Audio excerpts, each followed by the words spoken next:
ওয়ালা তারহালান্না বিলা উদ্দাতিন ফাইন্নাত তারিকা মাখুফুন মাখুফ। কবি বলেন, পৃথিবীর মানুষ, অপরাধ তোমার যতই হোক না কেন কখনো নিরাশ হইও না, কারণ রব্বে কারীম বড় দয়ার সাগর, ক্ষমতা বড় দয়ার সাগর, করুণার আধার। অপরাধ তোমার যতই বড় হোক না কেন রব্বুল আলামিনের মায়া তার চাইতে কোটি কোটি গুণে বেশি। তবে সাথে সাথে কবি আর একটা সতর্ক করে দিলেন, ওয়ালা তারহালান্না বিলা উদ্দাতিন ফাইন্নাত তারিকা মাখুফুন মাখুফ। তাই বলে রব্বুল আলামিন বড় দয়ার সাগর, করুণার আধার। এই জন্যে তুমি আমার পুঁজিবিহীন কবরের পথে যাত্রা করো না।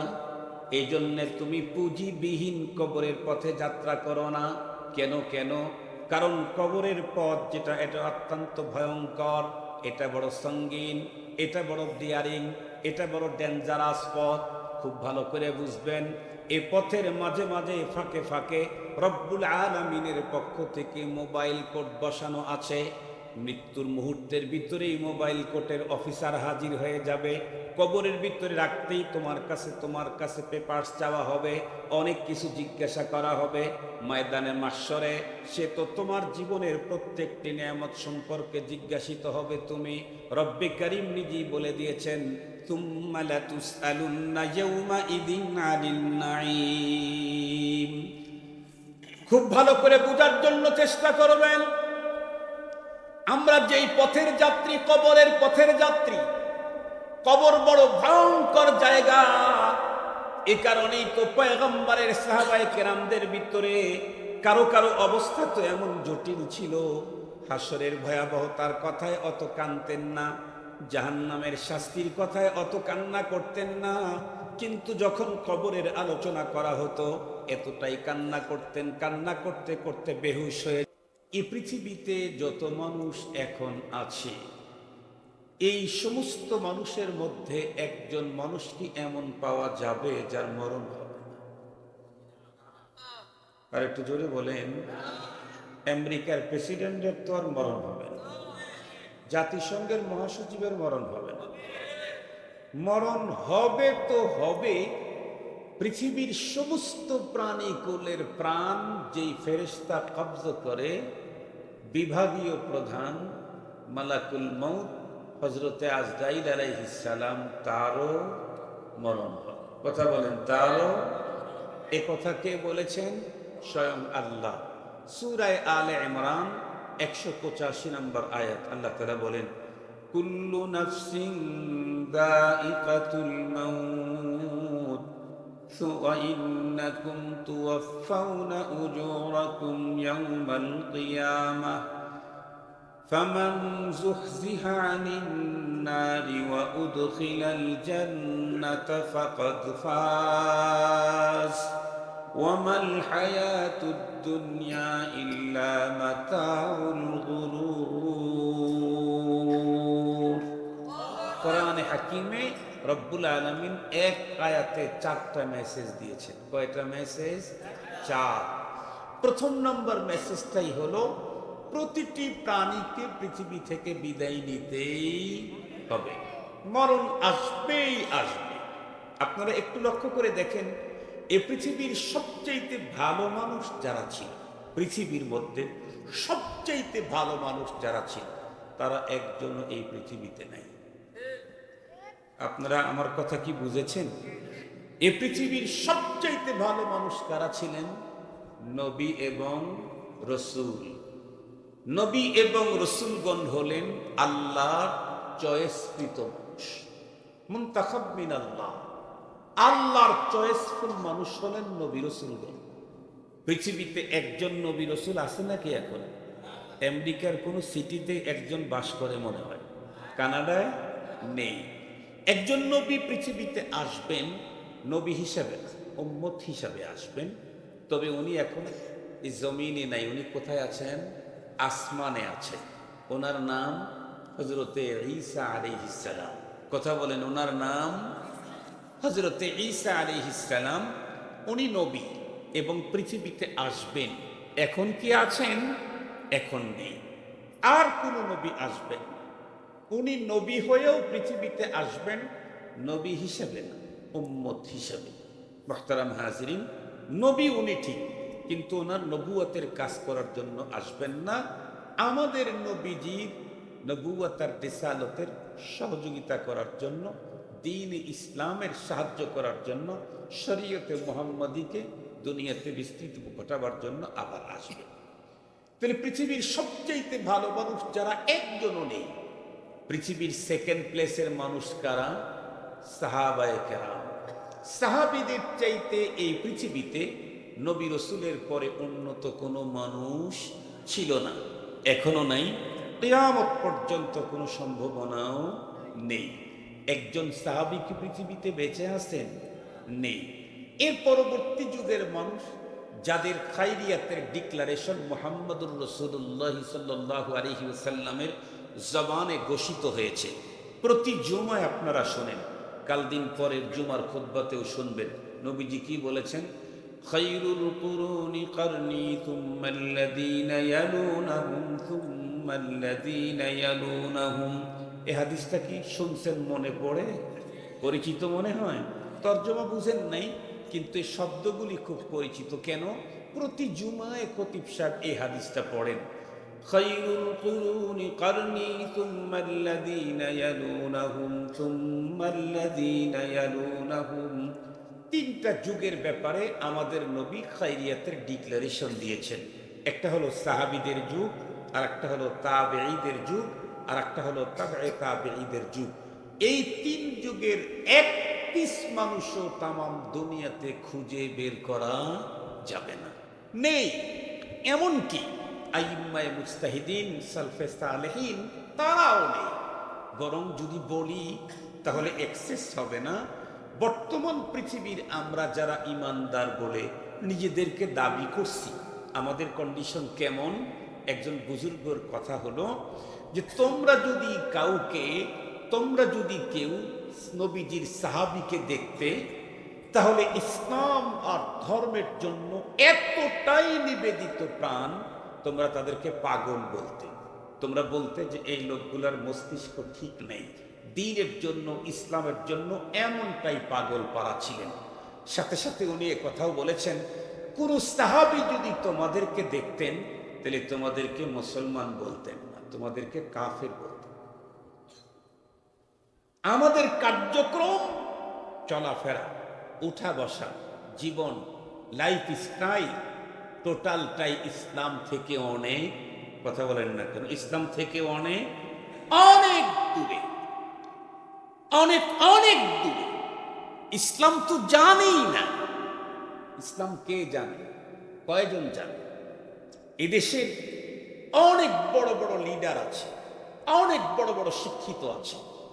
জীবনে দেখেছি বহুবার, বক্তৃতার মঞ্চে এসে তারা প্রথমেই বলেন, ধর্মীয় অনুষ্ঠানে এসে বলেন, ইসলাম মানে শান্তি। এটা ভুল কথা। ইসলাম মানে শান্তি না। ইসলাম শব্দের অর্থ হলো কমপ্লিট সারেন্ডার। আল ইসলাম মুসলমান সুদান গর্দান নেহাদান বাতআত। ইসলাম মানে চূড়ান্ত আত্মসমর্পণ। আমাদের দেশের মানুষ ইসলাম মানে শান্তি বলে কেন? কারণ ইসলাম মানে শান্তি, এই অর্থে মুসলমান হওয়া যত সহজ, ইসলাম মানে আত্মসমর্পণ, এই অর্থে মুসলমান হওয়া অত সহজ না। আমি শান্তি চাই, তাহলে আমি মুসলিম।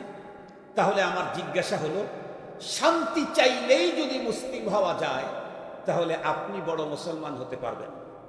বিগত বৎসরগুলোতে এই পৃথিবীতে শান্তি চেয়ে গোল্ড মেডেল পেয়েছে পৃথিবীর খ্রিস্টানেরা।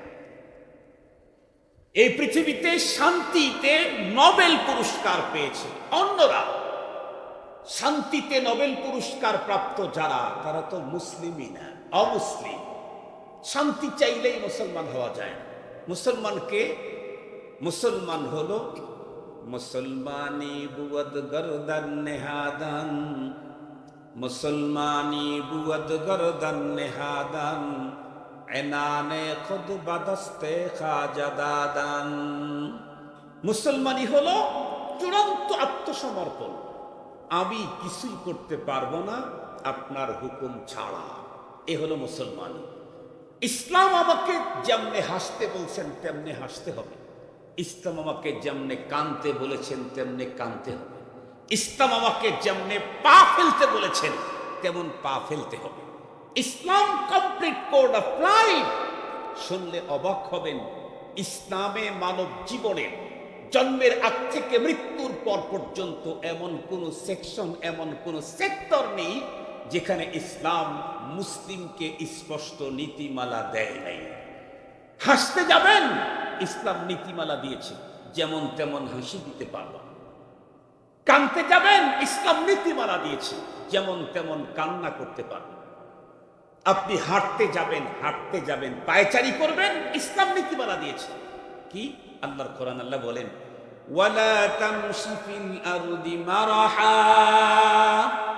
ইন্নাকা লান তাখরিকাল আরদা ওয়া লান তাবলুগাল জিবালা তুলা। জমিনে হাঁটবা, খবরদার অহমিকা, অহংকার, দাম্ভিকতার সাথে জমিনে চলো না। কেন? তোমার পা, তোমার দেহের শক্তি যতই বড় হোক, পৃথিবীর ভিতরে পায়চারি করতে গিয়ে জমিনকে বিদীর্ণ করা, ফেটে ফেলার ক্ষমতা তোমার পায়ে নাই। আর তুমি উচ্চতায় আসমান পর্যন্ত পুছতেও পারবা না, তোমার পাওয়ারেও সেখানে পুছবে না। বরং কোরআনে কি বলেছে? ওয়াইবাদুর রহমানিল্লাযীনা ইয়ামশুনা আলাল আরদি হাওনা ওয়াইযা খাতাবাহুমুল জাহিলুনা ক্বালু সালামা।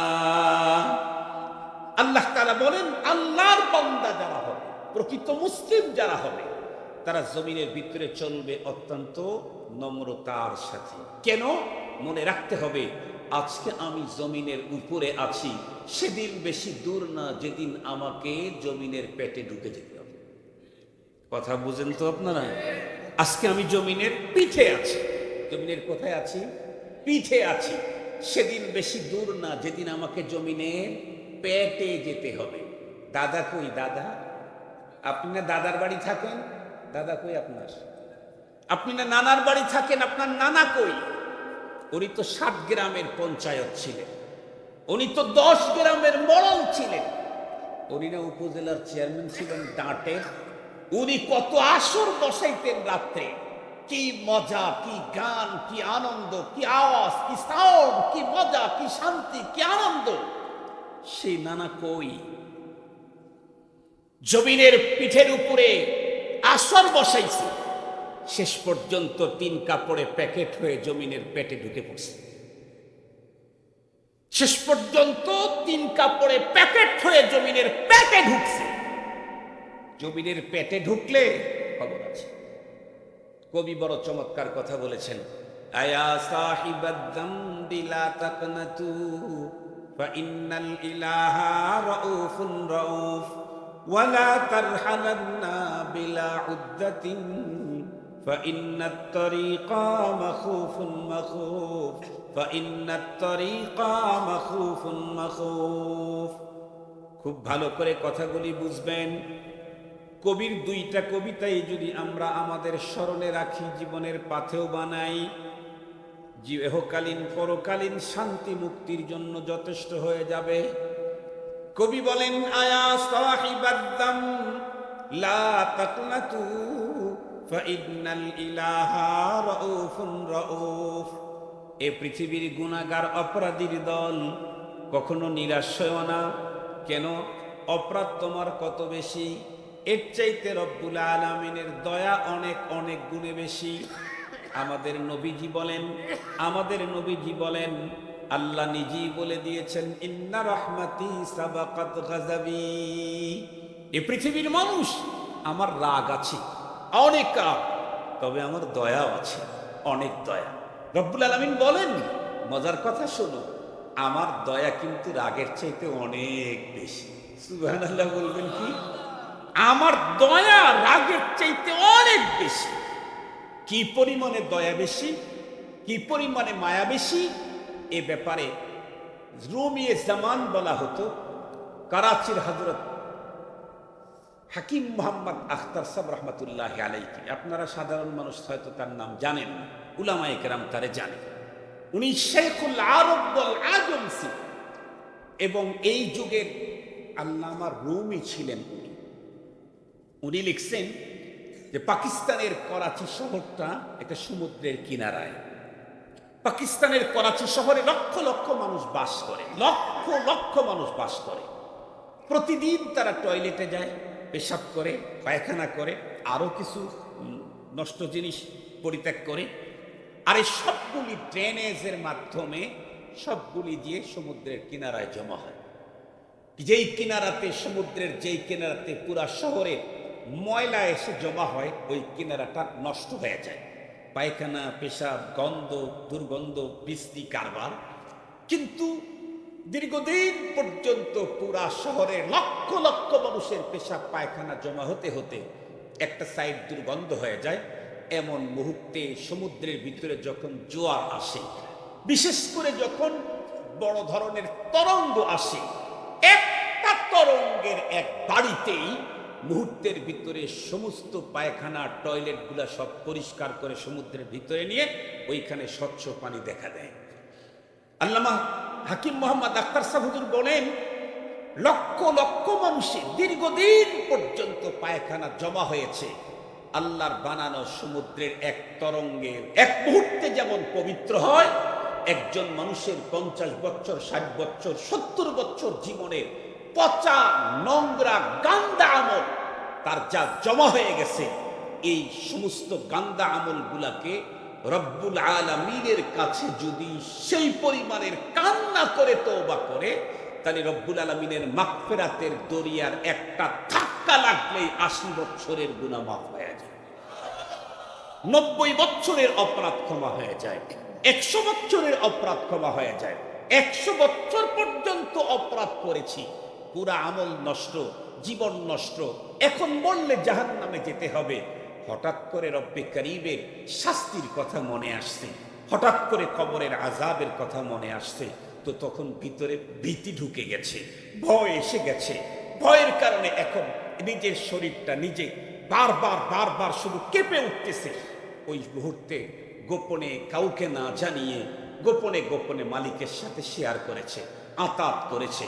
মালিককে দিল দিয়েই ডেকে বলতেছে, রব, আমার জিন্দিগি তো পুরাটাই নষ্ট করে দিয়েছি, এখন যদি মরে যাই কবরটা তো জাহান্নামের আগুন হবে, কে আমাকে বাঁচাবে তুমি ছাড়া? আমি তোমাকে ওয়াদা দিলাম সেকেন্ড টাইম আর কখনোই অপরাধের কাজ করব না, তুমি আমাকে ক্ষমা করে দাও। এই কথাগুলি বলে মালিকের সাথে শেয়ার করে চোখের পানির ফোঁটাগুলি যখন ফেলানো শুরু করলো, ওর চোখের পানি চোখ থেকে ফোঁটা গড়ে পড়ার আগে রব্বুল আলামিনের মাগফিরাতের সমুদ্রে এমন এক তরঙ্গ তৈরি হয়, এক ধাক্কাতেই ওর জীবনের সব গুনাহ মাফ করে দেয়। এই জন্য অপরাধ হলেও নিরাশ হওয়া, কথা বলেন না, গুনাহ করলেও নিরাশ হওয়া যাবে না।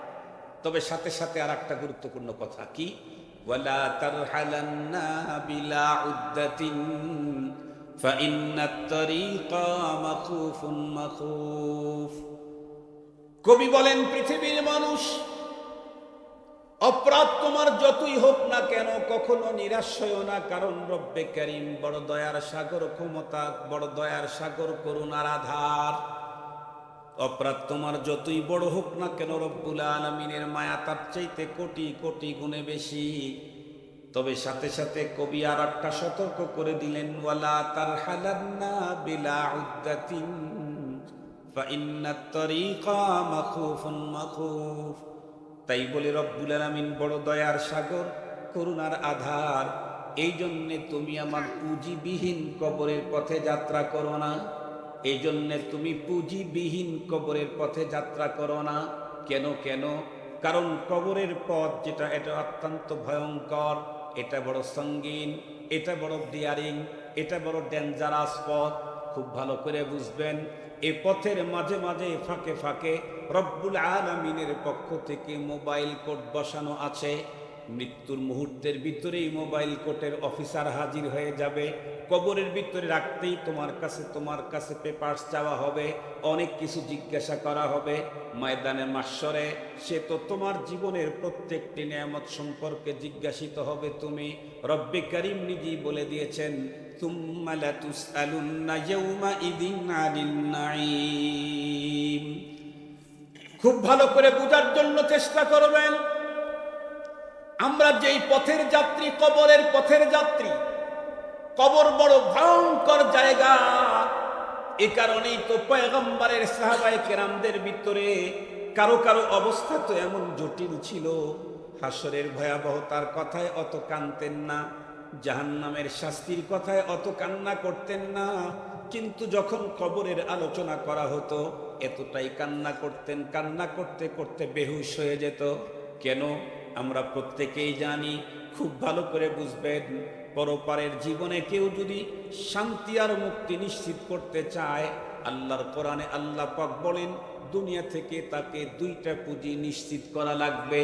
দুনিয়া থেকে দুইটা পুঁজি নিয়ে পরপারের পথে যদি কেউ যাত্রা করে তাহলে তার যাত্রা হবে নিরাপদ। আল্লাহর কোরআনে আল্লাহ বলেন, ইন্নাল্লাযীনা আমানু ওয়া আমিলুস সালিহাতি কানাত লাহুম জান্নাতুল ফিরদাউসি নুজুলা খালিদিনা ফিহা লা ইয়াবগুনা আনহা হিওয়ালা।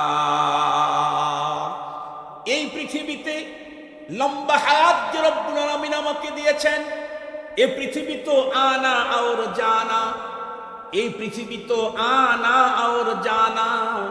একদল আসে আর একদল চলে যায়। খুব ভালো করে বুঝবেন, নাতির আগমন ঘটে তো দাদার প্রস্থান হয়। ঠিক বললাম না ঠিক বললাম? নাতির আগমন ঘটে তো দাদার প্রস্থান হয়। আপনারা শুনেছেন চট্টগ্রামের ঐতিহ্যবাহী বাংলাদেশের উম্মুল মাদারেস খ্যাত হাটহাজারী মাদ্রাসার প্রয়াত মুহতামিম, যিনি দুনিয়ার থেকে সবার শেষে চলে গেলেন, উনি ছিলেন আল্লামা ইয়াহইয়া রহমাতুল্লাহি আলাই। উনি যেদিন দুনিয়ার থেকে চলে গেলেন ওই দিনই সম্ভবত তার ঘরের ভিতরে, ছেলের ঘরের ভিতরে সন্তান, পুত্র সন্তান জন্ম নিল। তার মানে নাতির আগমন, দাদার প্রস্থান। আপনারা কি একটু লক্ষ্য করে দেখছেন, আমরা যখন ছোট্টবেলায় শুক্রবারের দিন জুমাবার দাদার হাত ধরে, বড় আব্বার হাত ধরে, চাচার হাত ধরে, বড় ভাইয়ের হাত ধরে জুমার নামাজে যাইতাম, যাওয়ার পরে আমরা একটু সামনের কাতারে বসার জন্য চেষ্টা করতাম, মনে আছে নাকি? সামনের কাতারে বসলে মুরব্বী যখন আসতেন তখন হাত ধরে বলতো পিছে যাও। এরপরের কাতারে বসলে কিছুক্ষণ পরে ওই কাতারে মুরব্বীরা এসে বলতো আরো একটু পিছে যাও। এরপরে আর এক মুরব্বীরা যখন আসতো তখন বলতো এই তোরা বারান্দায় চলে যা। তার মানে ঘরের ভিতরে জায়গা নাই, পিছাইতে পিছাইতে বারান্দায় পাঠায় দিত। এখন কিন্তু আগাইতে আগাইতে কোথায় গেছি খুব ভালো করে বুঝবেন। এখন আগাইতে আগাইতে, এখন যদি বারান্দায় বসি লোকেরা এসে হাত ধরে বলে হুজুর সামনে যান। আগাইতে আগাইতে কোথায় গেছি? একদম শেষ কাতারে গেছি, একদম ইমামের পিছনেই এখন আমাদের জায়গা হয়েছে। ছোট্টবেলায় এই জায়গাগুলাতে যারা ছিল তারা দুনিয়ায় এখন একজনও নাই। মসজিদে গিয়ে কি ভাবছিলেন কোনোদিন? এই মসজিদে যখন আসা শুরু করলাম তখন প্রথম কাতারের মুসল্লি যারা ছিল তারা আজকে কই? ভাবছিলেন কোনোদিন? না খালি আগাইতেছেন মজায় মজায়। এখন পিছনে বসতে আমাকে সম্মান করে আগায়া দেয়, সম্মান করে আগায়া না দেয়, এই সম্মানের মধ্যে কিন্তু মজা নাই। এই সম্মানের মধ্যে কিন্তু মজা নাই, হাসি পাওয়ার কিছু নাই। কেন? আমি আগাইতে আগাইতে একদম ইমামের পিছনে চলে গেছি। এখন আর আগানের কোনো কাতার, কথা বলেন, এখন আর একবার আগানো যাবে তখন কি জিন্দা না মরা? কথা বলেন, ইমামের পিছনে না সামনে? ইমামের সামনে। এখন আরেক ধাপ আগাবো, সেদিন জীবন্ত অবস্থায়, জীবিত অবস্থায় না, তিনটা সাদা কাপড়ে প্যাকেট করে লাশটাকে ইমামের সামনে রেখে দিবে, এরপরে আমাকে নিয়ে কবরে রেখে দিবে। আগানো শেষ, সামনে বাড়া শেষ, টাইম শেষ। তখন ছিলাম নাতি, এখন দাদা। আমার আগমনে দাদার প্রস্তাব, আমার নাতি এসে গেছে তার মানে সিট খালি করে দাও। কথা বলেন না কেন? নাতি এসে গেছে তার মানে সিট খালি করে দাও। তুমি কবরে যাও, তুমি তোমার দাদার কাতারে যাও, তুমি তোমার দাদার জায়গায় যাও, আমি আমার দাদার জায়গায় যাও। মুহতারাম হাজিরিন, এই তো দুনিয়া, এই তো দুনিয়া। এই আসতেছি আর যাচ্ছি, তো পাঠাইলেন কেন রব?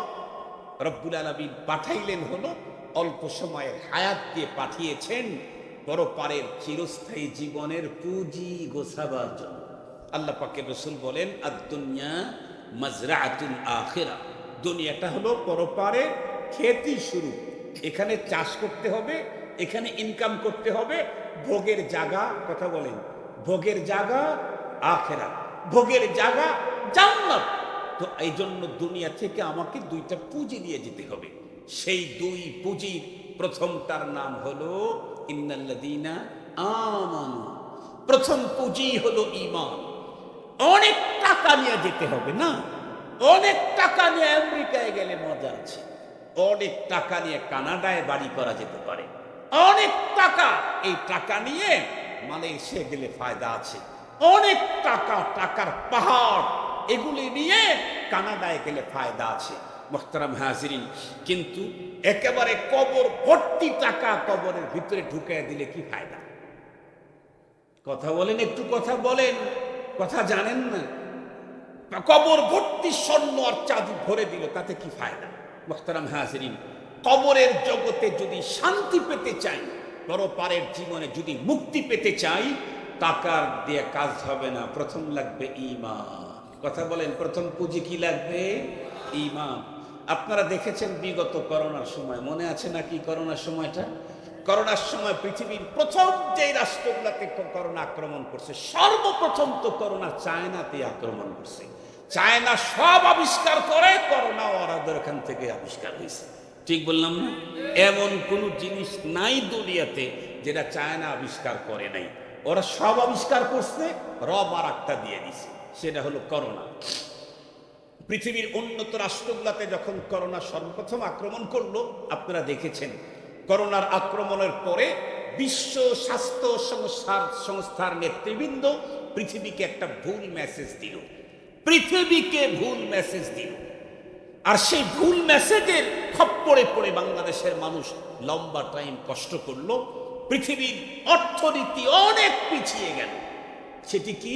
করোনা যাকে আক্রমণ করছে, খবরদার তাকে টাচ মাস করতে যাইও না, তাহলে কিন্তু তোমারেও করোনা ধরবে। এই মেসেজ সঠিক প্রমাণিত হয়েছে না ভুল? কথা বলেন না কেন মিয়া? সঠিক প্রমাণিত হয়েছে না ভুল প্রমাণিত হয়েছে? ভুল প্রমাণিত হয়েছে। বিশ্ব স্বাস্থ্য সংস্থার নেতারা ভুল তথ্য দিয়েছিল। এই ভুল তথ্যের কারণে বাংলাদেশের কত মানুষদের পিঠা খাইছে। ঠিক বললাম না? ঠিক বললাম? মাস্ক পরে নাই, এই হ্যান্ড স্যানিটাইজেশন ব্যবহার করে নাই, এই কত মানুষদের পিঠা খাইছে। আল্লাহ হেফাজত করুক। সেই সময়ে পৃথিবীর উন্নত রাষ্ট্রগুলাতে তামাম দুনিয়া দেখেছে, যখন করোনায় আক্রমণ করেছে তার কাছে ছেলেও যায় না, মাও যায় না, বাবাও যায় না, খালি শুনছে করোনা, খবরদার তার কাছে কেউ যেও না। এখন অসহায় সে যখন ধুকে ধুকে মরতেছে, ওই মুহূর্তে অনেক মানুষ তাদের বাড়ির গচ্ছিত বান্ডিল বান্ডিল বস্তায় বস্তায় টাকা জানালা দিয়ে রাস্তায় ফেলে দিয়ে বলেছে, যেই টাকা নিজের আপনজনের উপকার করা যায় না, ওই টাকা আমার দরকার নাই। দেখেছেন কি আপনারা? দেখেছেন? আমি দেখে বলতেছি, নিজের চোখে দেখে বলতেছি। এই পৃথিবীতেই এ টাকা কাজে আসে নাই করোনার টাইমে।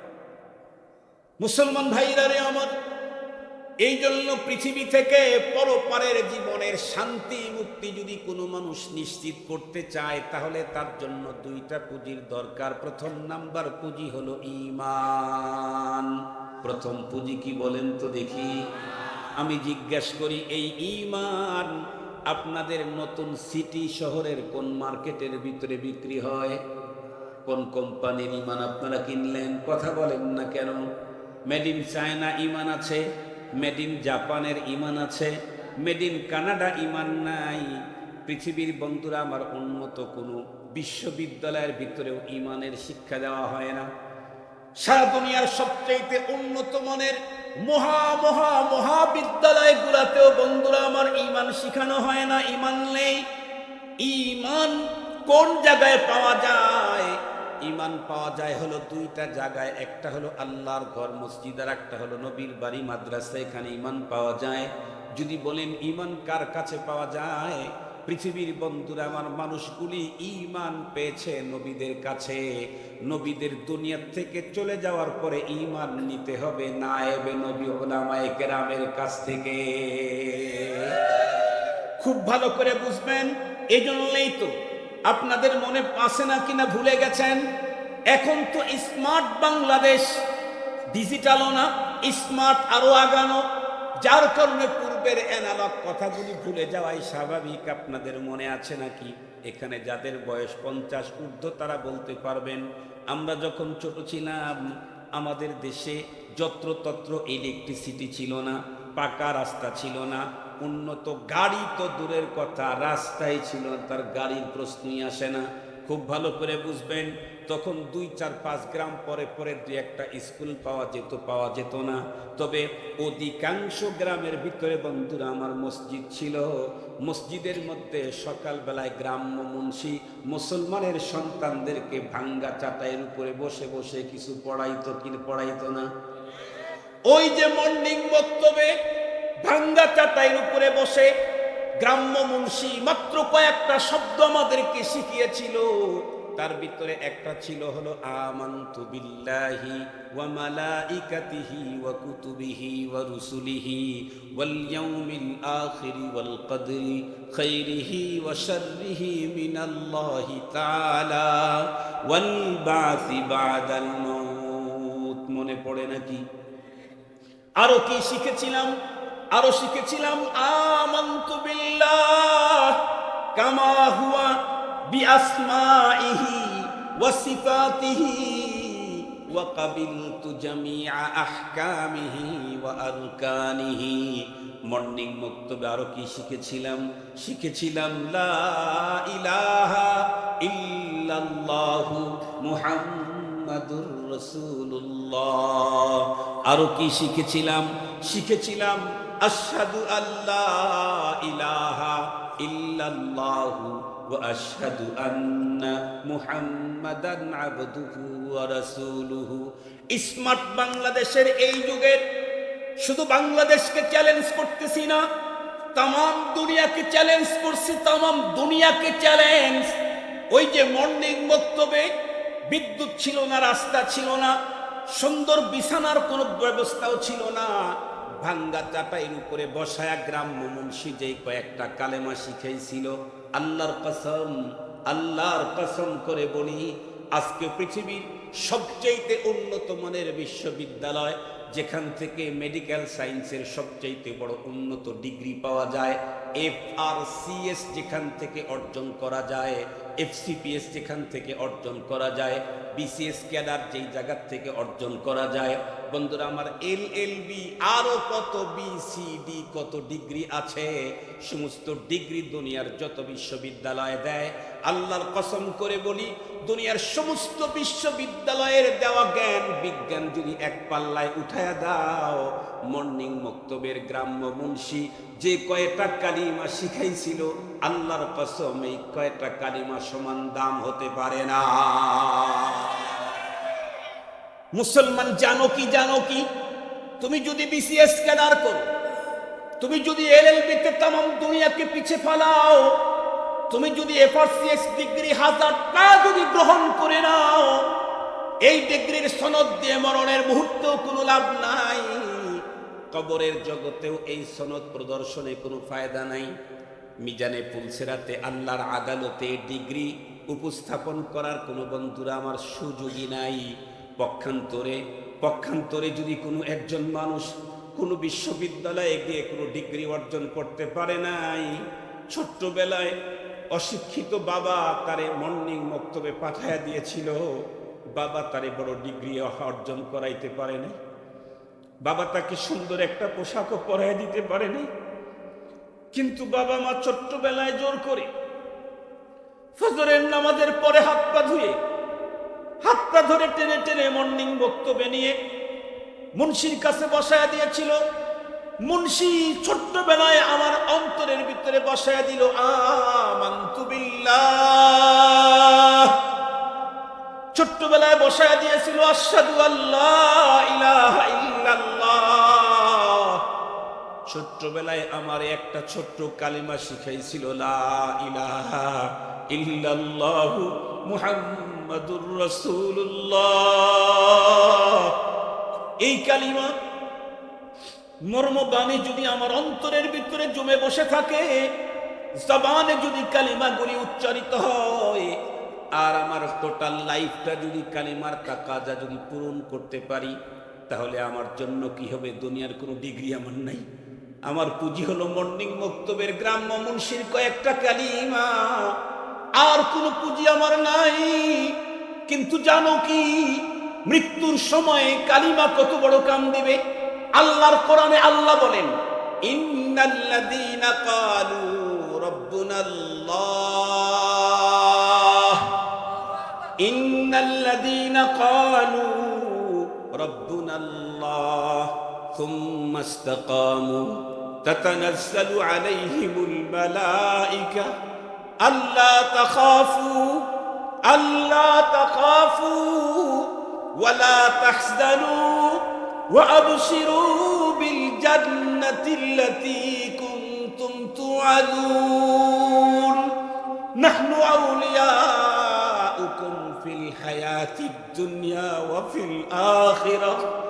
যেই মানুষগুলি এই স্লোগান দিল, রব্বুনাল্লাহ, আমার রব হলেন আল্লাহ, তুফান আসলো, সাইক্লোন আসলো, ঘূর্ণিঝড় আসলো, রব্বুন আল্লাহর স্লোগান থেকে তাকে সরাবার জন্য জেল দেওয়া হলো, জুলুম করা হলো, রিমান্ডে নেওয়া হলো, তারপরেও রব্বুন আল্লাহর স্লোগান ছাড়ে না।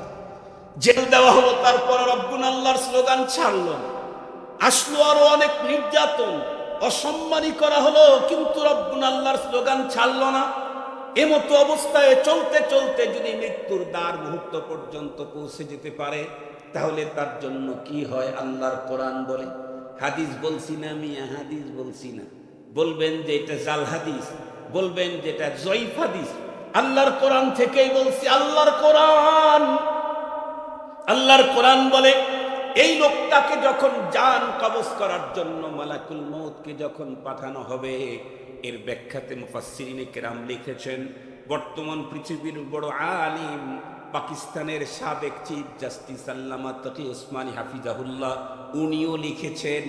কারি তৈয়ব সাহেব রহমাতুল্লাহ আলাই, দারুল উলুম দেওবন্দের সফল মুহতামিম, উনিও লিখেছেন, যেই ফেরেশতা আমার জান কবজ করার জন্য আসছে, ওই ফেরেশতা আমার কাছে এসে আমার সঙ্গে দুর্ব্যবহার করবে না, বরং জান কবজ করার আগে আমার সঙ্গে বন্ধুত্ব করতে চাইবে। আল্লাহু আকবার বলেন। তার মানে সহজে একটা মিসাল দিলে বুঝতে পারেন, পুলিশ একটা পাঠাইছে আমারে অ্যারেস্ট করার জন্য। যেই পুলিশ পাঠাইছে ওই পুলিশ হলো আমার ছেলের 4 নাম্বার ছেলে। বলেন তো দেখি, তাহলে ওই ছেলে আমার বাসায় এসে কি আমার পিটা দিবে? কথা বলেন না কেন? যতই সরকারটা আমার অ্যারেস্ট করার জন্য পাঠাক, কিন্তু সে তো আমার পোলা, সে তো আমার, কথা বলেন কি, ছেলে। সে যদি আমার ছেলে হয়, তাহলে ও আমার বাসায় এসে আসা মাত্র বকা দিবে, পিটা দিবে, কথা বলেন, আব্বু আব্বু বলতে বলতে অস্থির হয়ে যাবে। এবং যদি তার পাওয়ারে না কুলায়, তাহলে তো সে বলবে যে আব্বু আমি এদিক দিয়ে যাই, আপনি ওই দিক দিয়ে যান, কারণ তার বস আছে তো উত্তর দেয়া লাগবে। মোহতারাম হাজরিন, আর যদি এমন হয় যাকে অ্যারেস্ট করার জন্য পাঠাইছে থানার ওসি সাহেব, আইসা দেখে উনি হলেন ডিআইজি সাহেব, ওই রেঞ্জের ডিআইজি, তাহলে বলেন তো দেখি উনি এখন কি করবে? অ্যারেস্ট করবে না, আগে সার বলবে, তারপর এটা কি জানি মারে, পাও দিয়ে মারে, হাত দিয়ে মারে, কি যেন নাম বলে ওদের, জোরেই বলেন, এই সেলুট দিবে, চক দিবে, সেলেট দিবে, আরো ব্রাশ দিবে, পেস্ট দিবে, কত কিছু দিবে। তখন মোহতারাম হাজরিন খুব ভালো করে বুঝবেন, ওসি সাহেব পাঠাইছে অ্যারেস্ট করার জন্য, যার কাছে আসছে উনি কে? ওই রেঞ্জের ডিআইসি। তাহলে ওনারা কি করতে পারবে? মালাকুল মউত আসছে যার জান কবজ করার জন্য, উনি হলেন আল্লাহর পরিবারের লোক। আল্লাহু আকবার বললেন না মিয়া? আপনারা বলবেন যে আল্লাহর পরিবারের লোক আবার কারা? আমি আমার বাবার ঘরের কথা বলতেছি, হাদিস আর কোরআন থেকে বলতেছি। আল্লাহ পাকের রসুল বলেছেন, আইয়ুবী সাহেব আল্লাহ পাকের রাসূল বলেছেন, ইন্না লিল্লাহি আহলিনা মিনান নাস, এই পৃথিবীতে আল্লাহর নিজ পরিবারের কিছু লোক আছে। সাহাবায়ে কেরাম অবাক হয়ে গেলেন, হায় হায়, এটা আবার কি কথা? সূরা ইখলাসের মধ্যে আল্লাহ বলেন, কুল হুয়াল্লাহু আহাদ আল্লাহুস সামাদ লাম ইয়ালিদ ওয়া লাম ইউলাদ ওয়া লাম ইয়াকুল লাহু কুফুয়ান আহাদ। সূরা ইখলাসে বলেন, আল্লাহ তাআলা নিজেই বলেন, আমি কারোর থেকে জন্ম নেইনি, আমি কারোর জন্ম দেই নাই। অথচ নবীজি বলতেছেন এই পৃথিবীতে আল্লাহর পরিবারের লোক আছে। সাহাবায়ে কেরাম জিজ্ঞেস করলেন, মানহুম ইয়া রাসূলুল্লাহ, আল্লাহর পরিবারের লোক কারা? নবীজি বললেন, চিল্লানা, আহলুল কোরআন হুম আহলুল্লাহ। আল্লাহু আকবার বলেন। কয় যারাই কোরআনওয়ালা তারাই আল্লাহওয়ালা, আল্লাহর পরিবার। ফেরেশতা আসতে গান কবাজ করবে লেগে এসে দেখে আল্লাহর পরিবারের লোক, ফেরেশতা কি করবে? কথা বলেন না কেন? ফেরেশতা তখন পীড়িত করবে, পীড়িত। ফেরেশতা তখন সখ্যতা করবে, ফেরেশতা তখন আন্তরিকতা করবে, ফেরেশতা তখন মজার মজার মুস্কি হাসিতে কথা বলবে। কি বলবে? আল্লাহ তাখাফু, আমি আপনাকে নিয়ে যেতে আসছি, কিন্তু ভয় পেয়েন না, ভয় পেন। ওয়ালা তাহজান, পেরেশান পেন। আপনার বাড়িটা কত উন্নত, আপনার বাড়িটা কত উন্নত। না হয় ধরেন বুর্জ আল খলিফার মালিক আপনি, পৃথিবীর সবচেয়ে উঁচা বিল্ডিং হলো দুবাইয়ের বুর্জ আল খলিফা, বা দুবাইতে সবচেয়ে উঁচা বিল্ডিং। এর চাইতে 8 ফিট উঁচা বিল্ডিং তৈরি হচ্ছে, এখনো হয় না, সেটা সৌদি আরব। না হয় যেই বিল্ডিং এর উপরের দিকে উঠতেই বাংলাদেশের কয়েক হাজার টাকা লাগে, শুধু একটু লিফটে উপরে উঠবেন, তাও উপরের শেষ 15-20 তলায় মনে হয় উঠতে দেয় না। দর্শনার্থীরা শেষের 15 তলায় উঠতে পারে না, তার নিচ পর্যন্ত 15-20 তলা নিচ পর্যন্ত উঠতে দেয়, তাই কয়েক হাজার টাকা লাগে, 30-40 হাজার টাকা লাগে শুধু উঠবে আর নামবে, দেখতে শেষ, খালি দেখতেই। মোহতারাম হাজির, এটারও যদি কেউ মালিক হয়, ফেরেশতা তাকেও বলবে, পেরেশানি করেন না, ভয় পেন না। কেন? আপনাকে তো নিয়ে যাচ্ছি যেটা, এটা এর চাইতে কত উন্নত। সুবহানাল্লাহ বললেন না? যে যেখানে আপনাকে নিয়ে যাচ্ছি সেটা এর চাইতে কত উন্নত। আপনাদেরকে বুঝাবার জন্য 2 মিনিট সময় দিলেই যথেষ্ট। 2 মিনিট সময় দিবে না মানে? 12টা কিন্তু পার হয়ে গেছে, 1 ঘন্টা হইতে আর 2 মিনিট আছে আমার ঘড়িতে, বয়ান 1 ঘন্টা হইতে, তারপরে না হয় 2-4-5 মিনিট বাড়ায় দিল। দেখেন, আমরা যখন আগে ওয়াজ করছি, আমাদের বাবারা, আমাদের উস্তাদরা যখন ওয়াজ করতেন বাংলাদেশে, তখন আধুনিক শিক্ষিত স্কুল কলেজ পড়ুয়া ছেলেরা বলতো, হুজুরদের সব আজগুবি ওয়াজ। কি? হুজুররা বলে যে সামনে দিয়ে, জান্নাতের ভিতরে সামনে দিয়ে কোনো অনেক সুন্দর এক পাখি উড়াল মারবে, যাবে, মনের ভিতরে খাবার চাহিদা আসবে, সাথে সাথে পাখিটা ফ্রাই হয়ে চলে আসবে। ওই হুজুর, এটা পাগলামি কথা। আরো হুজুরা কি বলতেন? ওই জান্নাতের গেটে গিয়া ধাক্কানো লাগে না, চাবি মারা লাগে না, সামনে যাইতে জান্নাতের গেট একাই খুলে যায়, আবার ঢোকার পরে আবার ধাক্কা দিয়ে বন্ধ করা লাগে না, দরজা একাই বন্ধ হয়। কি বলতো? হুজুরের পুরা পাগল। গেট আবার একা খোলে কেন, একা আটকে কেমনে? কিন্তু বলেন তো দেখি, জান্নাতের গেট যে একাই খোলে একাই বন্ধ হয়, এটা দেখার জন্য জান্নাতে যাওয়া দরকার আছে? নাই, জান্নাতে যাওয়া দরকার নাই। রংপুরে গেলেই দেখবেন লিফট না, ওখানে গিয়ে দেখবেন অটো সেন্সার লাগানো আছে। অনেক শপিং মলে দেখবেন, সেখানে আপনি শুধু গিয়ে সামনে দাঁড়াবেন, গেটটা 2 দিকে একাই চলে গেল, ভিতরে ঢুকে পড়লেন, গেটটা আবার একাই বন্ধ।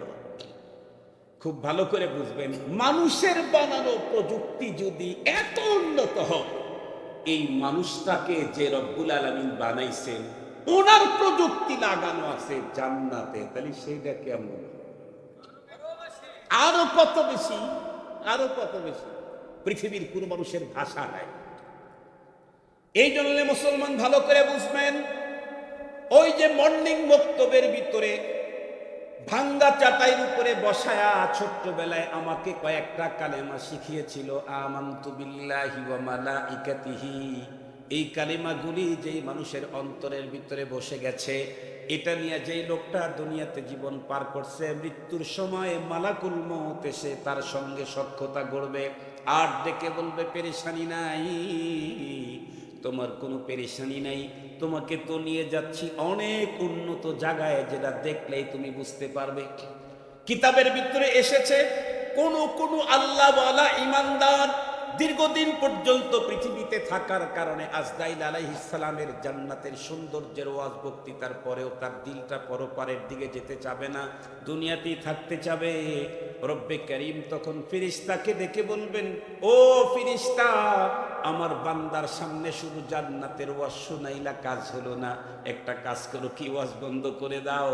আমার বান্দার চোখের সামনে আর তার জান্নাতের সামনে যত পর্দা আছে পর্দাগুলা উঠায় আর চোখে জান্নাত দেখায়া দাও। মৃত্যুর মুহূর্তে ওই যে মর্নিং মক্তবে কালেমা পড়েছিল, এই কালেমাওয়ালাদেরকে মৃত্যুর মুহূর্তে তার জান্নাত দেখায়া দেওয়া হবে। আল্লাহু আকবার বলেন, আল্লাহু আকবার।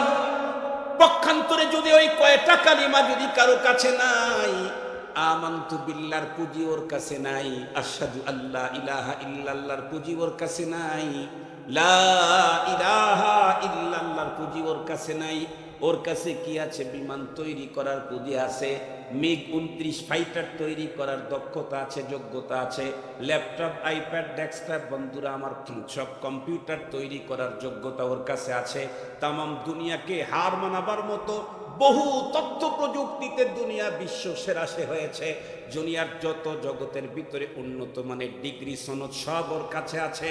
সবগুলাকে একত্রিত করলেও মৃত্যুর সময় জান্নাতের গেট তো দূরের কথা, গন্ধ মিলবে না। এই জন্য মুহতারাম, প্রথম পুঁজি আমার পরপারে মুক্তির জন্য তার নাম হলো ঈমান। সেই ঈমান শিখানের জায়গাই হলো মাদ্রাসা।